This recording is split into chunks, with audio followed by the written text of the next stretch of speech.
The United States government has agreed with the Philippine government to occupy 4 military bases in the Philippines. For the U.S., the 4 military bases are part of important locations for monitoring China's movements in the South China Sea and around Taiwan. Through this deal, Washington has secured an alliance position that stretches from South Korea and Japan in the north to Australia in the south. So far, the missing link in the chain is the Philippines, which is bordered by two potential points of conflict, namely Taiwan in the South China Sea or the West Philippine Sea from Manila's point of view. Previously, the U.S. had limited access to 5 locations under the Enhanced Defense Cooperation Agreement. The additional locations and expanded access, according to a statement from Washington, will enable more rapid support for humanitarian and climate-related disasters in the Philippines and respond to other shared challenges. The sentence likely referred to China and the region. The statement surfaced after the U.S. Secretary of Defense, Lloyd Austin, met with the President of the Philippines, Ferdinand Bongbong Marcos Jr. in Manila. The U.S. has not disclosed the location of the new bases, but 3 of them could be on the island of Luzon, the only major landmass close to Taiwan, if China is excluded.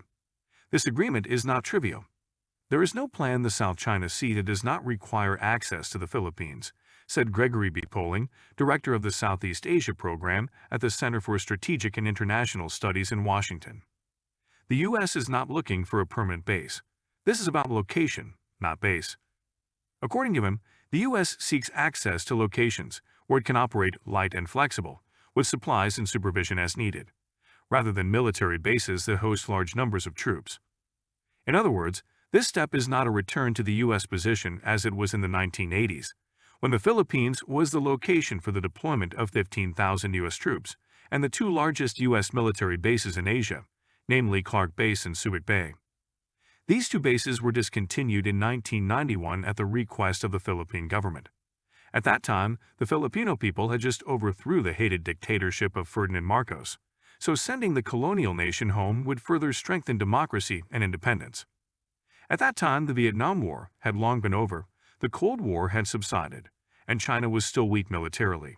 So in 1992, American soldiers came home, or at least most of them did. 30 years later, Ferdinand Marcos' son emerged as president and ruled the Malacanang Palace. This time, China is not a weak military country. More than that, China presents challenges in the region around the Philippines. Manila has watched, horrified but powerless to intervene, as Beijing begins redrawing maps of the South China Sea. Since 2014, China has built 10 bases on artificial islands, including one on Mischief Reef, within the Philippines Exclusive Economic Zone, or EEZ. Before that happened, relations between Manila and Beijing were free of major problems, said Herman Kraft, professor of political science at the University of the Philippines. We let life go in the South China Sea. But in 2012, they tried to take control of the Scarborough Shelf. Then in 2014, they started building the islands. China's land grab changed the relationship. We have very limited capabilities against threats from China, said former Philippine ambassador to the U.S., Jose Cuiza Jr.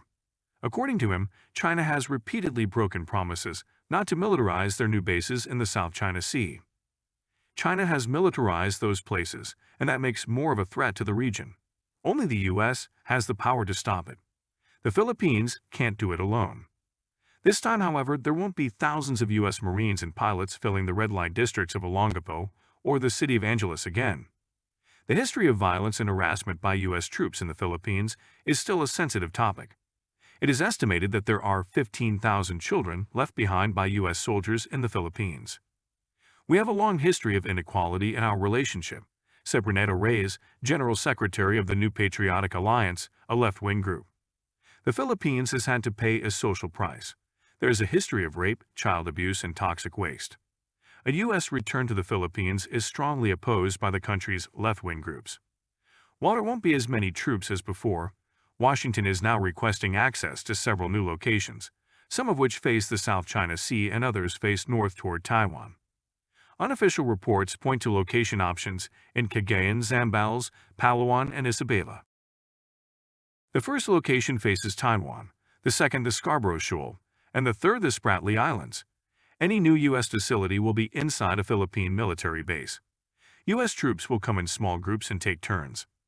The aim, said Gregory B. Poling, director of the Southeast Asia program at the Center for Strategic and International Studies in Washington, is to prevent China's territorial expansion in the South China Sea, while providing a place for the U.S. to monitor Chinese military movements around Taiwan.